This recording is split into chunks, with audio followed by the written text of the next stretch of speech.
Hello and welcome to the third edition of the Innovation Day of Siemens in Mumbai. I'm Pranjal Sharma. I'm going to be in conversation with Dr. Peter Koerte. He's the Chief Technology and Strategy Officer of Siemens. Welcome, Peter. Thank you for having me, Pranjal. It seems to me that strategy and technology are coming together in you, which looks like a rare instance to me. Yeah, in a way, you're right. We never had this before. But in hindsight, one comes to wonder, why didn't we do this earlier? And here's the reason why. If you think about it, technology always thinks about what is feasible. And we look into the future and we think about disruptions and technological trends and what will be enabled by technology.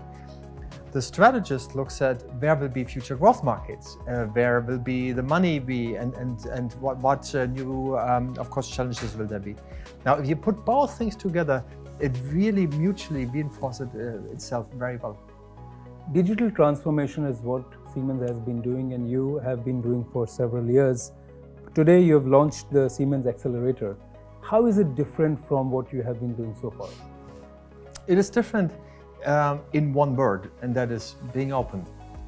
So what we came to realize is that today there's so many challenges in the world, right? Customers, not only do they have to be productive and they need to deliver great quality, in the meanwhile they have to be resilient, they have to be flexible, they have to be super fast to market, they now have to be sustainable, so it's quite a challenge.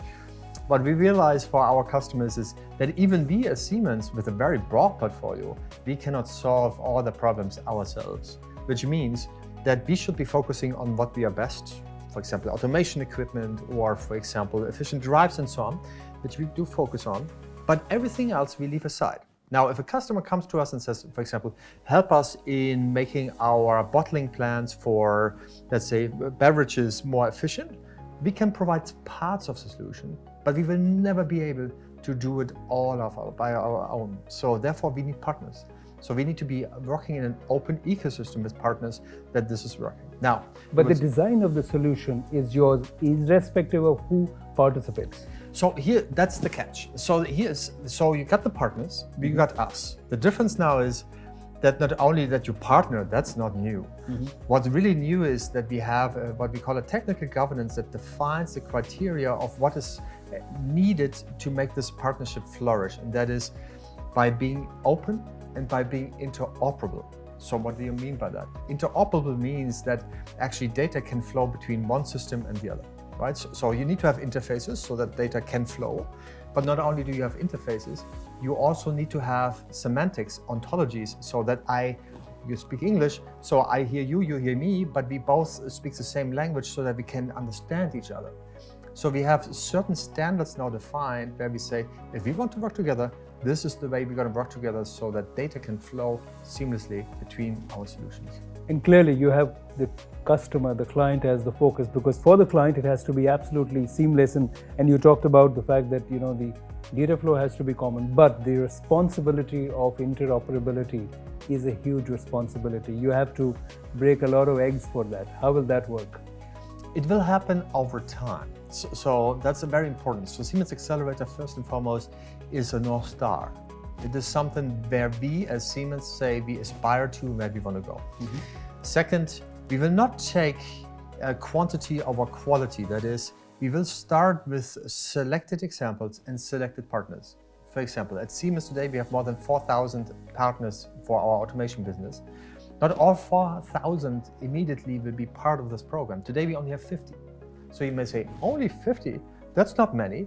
And I would say, well, actually, it's already 50 because these 50 are the ones where we really said, okay, we want to make these things work together seamlessly for the benefit, as you rightfully said. And the beauty of it, from what I have learned so far, Peter, is that it can cut across sectors. Yes. It can be from the services sector to industrial manufacturing. And does it mean that the partners and the configuration will change? Does it also mean that you have the flexibility of customizing the solution, not just per sector, but within the sector, depending on the needs of the client? That's exactly it. So the challenge always that we have in digital transformation in the B2B world is that it doesn't scale. So it's not like you and I, we're using our smartphones and we probably have the same apps, or some of them are similar apps. So they obviously scale around a huge number of humans. In the B2B world, that's not the case. However, from a technology perspective, you can have design principles that you cut actually common services called microservices into so-called, if you think about it, like Lego blocks. So they come in different shapes and colors. However, you can reuse them every time over and over again. I'll give you an example. A connectivity engine, it doesn't matter if you use it in a manufacturing plant for bottling of soda or if in a cement plant. It's always connectivity. So you use the same service, but you can configure it with different applications. Very important point from a technology perspective and from a CXO perspective, a business leader perspective, is that digital transformation has been happening, but just when there is a business case for investing $2 million into one change, along comes another technology, and then you have to start all over again. So businesses are struggling with the rapid change. So when we talk about acceleration, this acceleration also creates anxiety that if I invest in this, am I going to miss out on something which is better 6 months later? How will Xcelerator address it? This is a great other topic to mention, and that goes back to the word of openness. Openness also means that there's no vendor lock-in. So we try to deliver all those services as a service, meaning what we know from SaaS, that it's usually the solution is hosted somewhere else, and you can relatively easily switch between different applications and choose for the better. We like that part. Why? Because customers, first and foremost, can explore. They can try out if they like it or not. Second, for the customer, it's very predictable in terms of they only pay what they need to, and it's hassle-free in terms of the installation. Now, of course, that puts the burden on us because we constantly have to improve and improve and improve for the customer to deliver the latest versions. But that's great because through SaaS or software as a service, we get so much data and so much feedback of what the customer likes, but also what the customer doesn't like, that we can constantly improve also in very short innovation cycles. So that agility and constant renewal and reinvention is built into the system. Absolutely. What is fascinating is, I believe that you've done it for some of your own manufacturing units as well. And so you can say that I did it for myself and therefore it works. What was the experience? Yes, actually, you're so right. So we refer to this as drinking our own champagne. So in other words, look, it's of course, because it's great. Right. We're working with so many manufacturing customers, and we are manufacturers ourselves. Across so many sectors. Too. Yes. And so it's much more credible if I were to tell you, well, actually, I tried it out. I'm using it myself, and here's my experience. And that creates relatability. It does, and credibility, because you've done it and you can show the use case. We have many, and we have a great use case here next to Mumbai in Kalwa, where we actually retrofitted a really old plant in order to make it work. So we have done it in greenfield, we've done it in brownfield, in our own operations, but also, of course, with many customers out there. The question and the evolution of digital twin is also very fascinating, and you are leading that. Yes. And what I could see is that it's a multi-layer digital twin. It's no longer just the case, in the example of an automobile, just a CAD/CAM kind of approach, but you're going into the workings and sub-workings and sub-assemblies, and it's happening almost simultaneously. Now, that's clearly a breakthrough, isn't it? It is. And what's really cool about this is that it becomes so immersive and so realistic.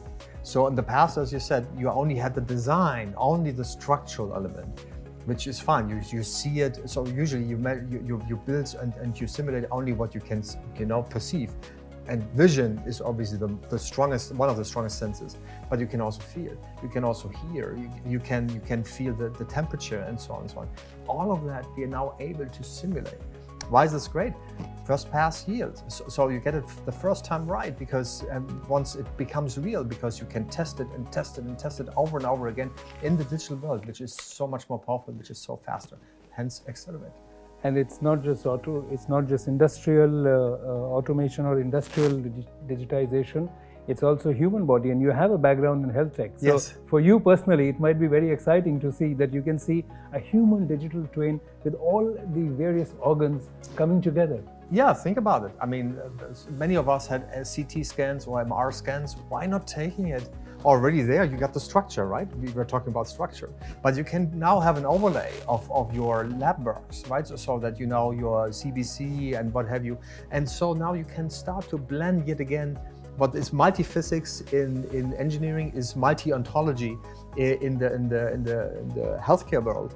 And the same thing will happen there. It will take a little longer because humans are precious and of course the data is very, very precious too in healthcare. I've been listening to some of your statements earlier, Peter, and I love that line where you talk about technology with purpose. Yes. That is the defining line for our era, because it's not just about digital transformation, you also have to do it with the least cost and impact on the environment. But in some ways that makes it more complex, isn't it? Because you want to accelerate productivity, efficiency, at the same time make sure that the impact on the environment is not there. Do you think there is some kind of a contradiction in terms over there? No, actually the opposite. So here's the following statement. There's no decarbonization or no sustainability without digitalization. Why am I saying this? I spoke about the smartphone. So if you take a smartphone, if you want to know the footprint of that smartphone, you would have to go through all the different value steps in the manufacturers and really aggregate the number of, let's say, CO2. By the way, it's 50 kilograms, turns out. So how do we know? Only because every single manufacturer measures it from different various sources. And the only way to do this is digital. If you do it manually, it's almost impossible. If you want to share the data between different partners, you have to do it electronically, or digitally. So in other words, to get to a baseline of where we know exactly how much CO2 we are emitting, you always have to digitalize first. And that agility, you're bringing the value of measurability of your carbon footprint. Yes, exactly. Simultaneously and perhaps in real time. Yes, I mean, look, we're talking about digital twins. Why not having a green digital twin? Why cannot I tell you that if you were taking this material, you would have as much CO2 as opposed to this one? So for an engineer, we now give them the choice between not only cost and strength and what have you, but also now actually the CO2 part of it, which really will be the important part. Will that make the design more complex? I mean, are these the questions that your clients are posing to you? Well, they like it simply because the status where we are today is providing transparency, right? Baseline.